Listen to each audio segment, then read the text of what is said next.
कि RUHS को भैरव सिंह शेखावत जी के नाम से कर देना चाहिए। वास्तव में मैं भी इस बात का समर्थन करती हूँ।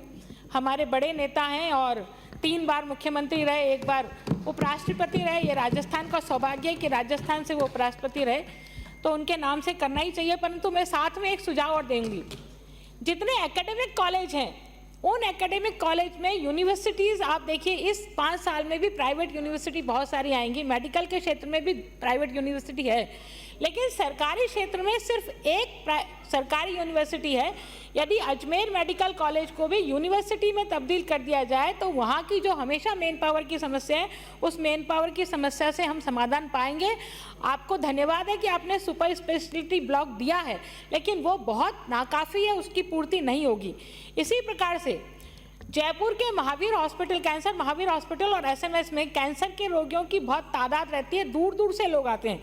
तो मेरा आपको सुझाव है, ऑन्कोलॉजी विभाग जो अजमेर के जैलन मेडिकल कॉलेज है उसमें ऑन्कोलॉजी विभाग बनाया जाए और ऑन्को फिजिशियन और ऑन्को सर्जन की नियुक्ति वहाँ की जाए, एकेडमिक इंस्टीट्यूट की स्थापना वहाँ पर की जाए। इसी तरह से माननीय मंत्री महोदय, MCH कोर्स जो अजमेर के यूरोलॉजी डिपार्टमेंट द्वारा चलाया जाता है, इस MCH कोर्स में NMC के नॉर्म्स के अनुसार फैकल्टी की स्थापना की जाए, फैकल्टीज रिक्रूटमेंट की जाए, क्योंकि फैकल्टीज नहीं होने के कारण से उसको रिकॉग्नाइजेशन नहीं मिल पा रहा है और संबद्धता नहीं मिलने के कारण से जो बच्चे MCH का कोर्स करते हैं उन बच्चों को कोई उसका लाभ नहीं मिलता है, तो उन बच्चों को भी उसका लाभ मिल पाएगा।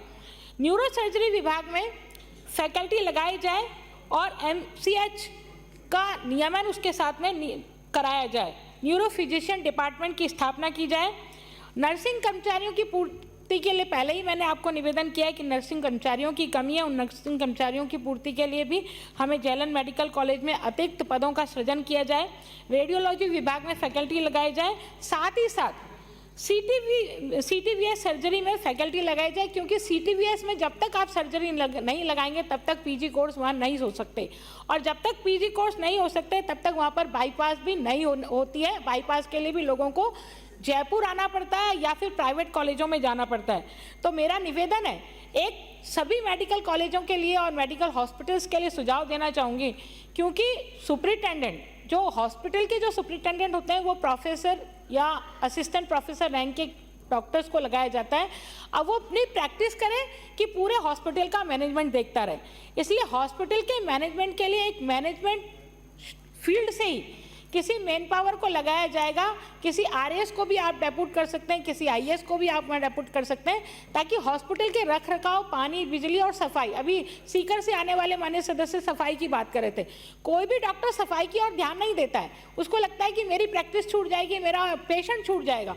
इसलिए सरकारी हॉस्पिटल्स में सफाई बहुत बड़ा मुद्दा है और इसे हमें महसूस करना चाहिए। इसीलिए लोग प्राइवेट हॉस्पिटल में क्यों जाते हैं? प्राइवेट हॉस्पिटल में अच्छे डॉक्टर्स नहीं है, नर्सिंग ट्रेनिंग अच्छी नहीं है, फीस भी ज़्यादा देनी पड़ती है, लेकिन फिर भी प्राइवेट हॉस्पिटल में सिर्फ इसलिए जाते हैं कि वहाँ व्यवस्था ठीक है, सफाई ठीक है। यदि ये सफाई और व्यवस्था सरकारी हॉस्पिटल्स में ठीक हो जाए तो मैं समझती हूँ कि सरकारी हॉस्पिटल्स में भी प्राइवेट हॉस्पिटल्स के जैसे लोग बहुत अच्छे से आ पाएंगे, क्योंकि प्राइवेट हॉस्पिटल से ज़्यादा स्किल्ड डॉक्टर्स हमारे पास है, प्रोफेसर और उससे अधिक रैंक के लोग हमारे पास, मेन पावर हमारे पास है। तो ऐसी स्थिति में हमें सरकारी हॉस्पिटल्स में सफाई की व्यवस्था के ध्यान के लिए और बाकी के मेंटेनेंस के लिए, चाहे वो विद्युत की लाइन हो, चाहे नालियाँ हो, चाहे शौचालय हो। अभी जयपुर से आने वाले बाल मुकुंदाचार्य जी कह रहे थे कि कितनी गंदी शौचालय की व्यवस्था वहाँ पर है। तो ऐसी स्थिति में जहाँ पर हम सफाई की तो बात करते हैं, इसलिए करते हैं कि भाई स्वच्छता से ही स्वास्थ्य रहता है, लेकिन हॉस्पिटल्स में या जब हम देखते हैं तो इस प्रकार से हमें लगता है कि हॉस्पिटल में सफाई नहीं है। तो इसलिए मैं निवेदन करना चाहूँगा